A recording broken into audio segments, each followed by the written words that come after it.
As you can see from my title, one of the commitments that the Council has in our work is that we're committed to trying to build a system that focuses on improvement rather than compliance or regulation or any number of other bad things you can think of. And we are doing our very best to develop a set of recommendations that we think can actually contribute to the improvement of practice in the state, as opposed to doing things that interfere with it or take resources away from the improvement of instruction and kids' learning.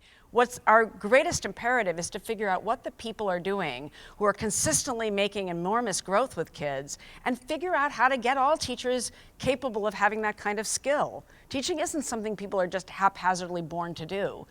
We sometimes act as though that were true, but if we could figure out what highly skilled teaching looked like and build the systems that enabled the people who do the teaching to do that work, you can bet they'd be doing it. So when people don't do good work, it's quite often because we've failed to give them any kind of appropriate training that could help them do better work, and they're figuring it out on their own. And I bet if I asked many of you who have been teachers how you figured out what you do, a lot of you would say that you had to figure it out on your own. So I think of the educator evaluation system as one of several kinds of levers that we need to start pulling to change the game about how we equip the adults who teach. One of the ways to consider why we don't solve this problem more readily in America is that some assumptions are made that don't get challenged. So let's take a look at a couple of them. One is that somehow, and I mentioned this a moment ago, one assumption is teachers are somehow not working hard enough and they don't put enough effort into their teaching. I don't know, how many of you in the room have taught for any substantial amount of time?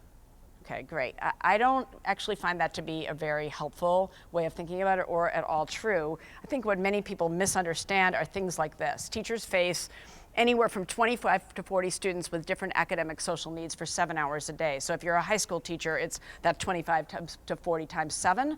And if you're an elementary teacher, you're facing 25 to 40 times 7 different areas or more, probably more, that you're responsible for helping them learn. That already doesn't sound like somebody who's not working very hard. There are tons of other factors that shape whether students learn that are not all associated with the teaching, despite what I said earlier. And there are tons of challenges that the public fails to understand that arise every single day that affect that work. So the idea somehow that the basic problem of why children aren't learning is somehow because there are a lot of teachers out there who aren't trying very hard, and if we just got them to try harder, the picture would change, seems to me to be a rather naive assumption about the quality of what's going on in classrooms. The second big assumption is one that I said I would come back to, which is the problem we're facing, why we don't have more skillful teaching, is that there are lots of people who are out there not very good, they're bad teachers, and the reason for that is we haven't recruited the best and the brightest into the classroom. So let's just take that one apart for a moment. So first of all, even extremely academically successful people who have come through the best high schools, have learned academic content really well, let's say they've gone actually to quite selective colleges, you know what, they struggle quite a bit to make content learnable by young people. And I can say that as a person who currently teaches at the University of Michigan, where I don't think our problem is that we're admitting people who aren't out of the top, like tiny fraction of the high school graduating classes in Michigan and around the country. And you know what? Our students don't explain what a function is clearly or explain photosynthesis clearly. They don't come in because they've been good themselves, knowing how you would open up the content for kids. It doesn't go together. It's a different set of skills to be able to open up the content. And I'm not even talking about classroom management right now. I'm just talking about, you know the material, that doesn't equip you automatically to explain it to kids. And moreover, more generally, the problems that teachers are solving that I alluded to earlier aren't ones you solve just by common sense. Like, it's not common sense how you deal with a student when you're teaching 6th grade who comes to you missing lots of skills from the previous grade. It may sound simple, but the minute you're actually trying to do that, it's not simple at all, because that 6th grader is not 7. And although he or she may be missing things that got taught in the intervening years, you don't just teach that kid as though he were 7 years old or she were 7 years old. So what is the instruction that actually takes a kid who's behind and helps fill in gaps while not slowing the kid down? That problem is not solvable by common sense or being a smart person. So the idea that somehow the problem has been that we haven't recruited the best people into teaching suggests that people don't get it about what's involved in learning to be skilled. So both of these assumptions, A, teachers don't work hard enough, or B, we aren't getting the right people, are the kinds of examples in the policy discourse that have led us far away from really tackling this problem of how could kids get skilled teaching all the time. And frankly, and this is for any of you who has taught, I'm about to tell you how teachers, I'm including myself in this, don't actually help the broader policy discussion very much either. Because these are the kinds of things that we tend to say. We say things like, oh, you know, teaching always came pretty naturally to me, or I learned most of what I know how to do through experience, or I kind of follow my own intuition. I don't really like to do other things that other people do because I like to find my own style.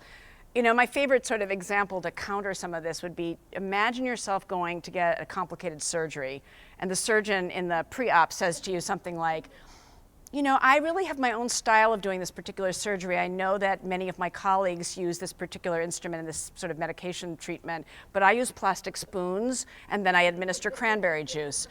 I mean, it sounds so silly, but the idea that we continue to value teaching as an incredibly individualized matter of personal discretion and style really undervalues the complexity of the work that we do as teachers. And so we don't help very much, those of us who are teachers, when we say things like this. It might be our reality because the quality of professional training has been so uneven, but it doesn't help the public when we talk like that, because it does really make it sound like anyone could walk off the street and be able to do this.